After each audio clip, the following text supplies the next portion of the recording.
This review is brought to you by the letter Q for quirky. Hi everyone, it's me, Grant, the movie and TV guy. Hello. And finally, I saw it. Finally, I have a review for a movie. We do here, and that movie we're talking about today is The French Dispatch of the Liberty, Kansas Evening Sun, often shortened to The French Dispatch, which we are going to call it from now on. The French Dispatch is directed and co-written by Wes Anderson, and in his usual diorama-like style. And what is The French Dispatch about? Well, the story begins with a small prologue revealing to us that what we are going to see is a visual representation of the final issue of a news column publication called The French Dispatch of the Liberty, Kansas Evening Sun, which is the work of an editor-in-chief played by Bill Murray, who has just passed away, sadly. So this will be the final issue, as per his will and testament, and the film is split up in anthology format as the following. We begin with a Man About Town segment featuring Owen Wilson as a bicycling roving reporter. We then transition to three main stories, which are the bulk of the film. The first being the tale of a psychopathic prisoner, played by Benicio del Toro, who is quite handy with the paintbrush and finds himself a muse in the form of a beautiful prison guard played by Léa Seydoux. He creates a portrait of her that is so stunning that it immediately garners the attention of a fellow prisoner played by Adrian Brody, which causes quite the fervor. The second story centers on a student uprising involving a political sort of uprising among students in the French village of Ennui, led by Zeffirelli, a character played by Timothée Chalamet, who has also began an affair with an older French Dispatch reporter played by Frances McDormand. And what transpires in their brief time together. In the third and final of the main stories centers on Jeffrey Wright as a reporter who is having a dinner party with the police commissioner when his son is abducted by a group of violent burglars, among them Edward Norton and Saoirse Ronan. And that doesn't even scratch the surface of who else is in this. We also get brief appearances by the likes of Elizabeth Moss, Alex Lothar, Liev Schreiber, Henry Winkler, amazing cast, Rupert Friend, and then finally ending the film with an obituary to the dear editor-in-chief played by Bill Murray. It's an anthology, and these guys get the stories and then tell it to us in all their weird, poetic, and very symmetrical glory. So there's no need to beat around the bush here. I love this film. I am a massive Wes Anderson fan.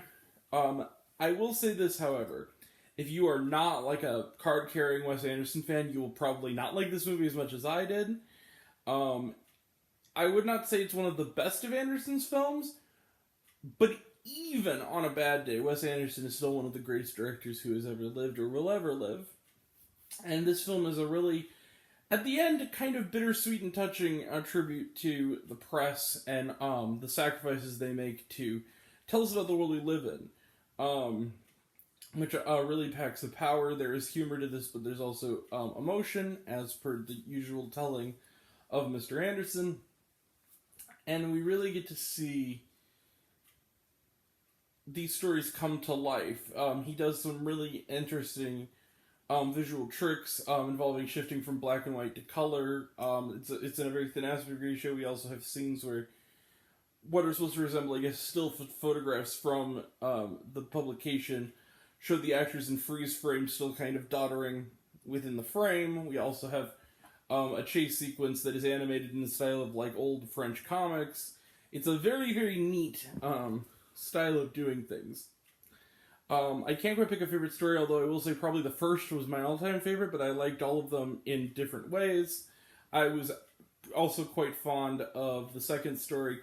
Third one was maybe the weakest for me because it felt like kind of a lot of things on top of things on top of things. It didn't have a lot of as much focus I felt as the first two, but overall is still a worthwhile element. And again, I just think that by building it around the final publication of this magazine really makes it feel kind of like a eulogy of sorts to the press, which was, in kind of a bittersweet way. I love this film. And not much more to say about it. I'm going to give The French Dispatch of the Liberty, Kansas Evening Sun, which is the full title. You see it, bang, 5 out of 5 stars. It's not the best Wes Anderson movie, but it's still a pretty terrific addition to his canon. Alright. 5 out of 5 stars for The French Dispatch. It's because of the book on it. Trailer Trash None, watched it at home, was their shawarma. A little bit, during the credits, they show some of the amazing cover art design for the fictional magazine, which was quite lovely to see. Alright, we will be back for Rumble tomorrow. We will also be back for Spider-Man No Way Home. All things, Spider-Man No Way Home, Nightmare Alley, American Underdog,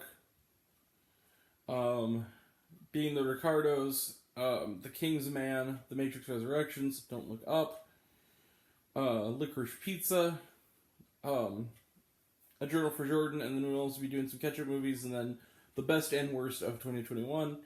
That'll all be next time, and until next time, I'm Grant, the movie and TV guy. I see it all, and I'm happy to share it with you. I love you all. I appreciate you all. I love you all, class dismissed. I love you 3000. Be kind to one another. If you like this video, give it a like if you wanna. Give it a subscribe if you wanna.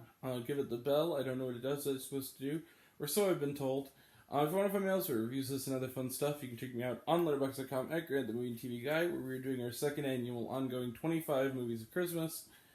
Some of you already have, but even if you haven't, take care of yourself, take care of your mental health. You guys are awesome. Never forget that. And go check out The French Dispatch. It's really good. And thank you all. Take care. See you later. Bye.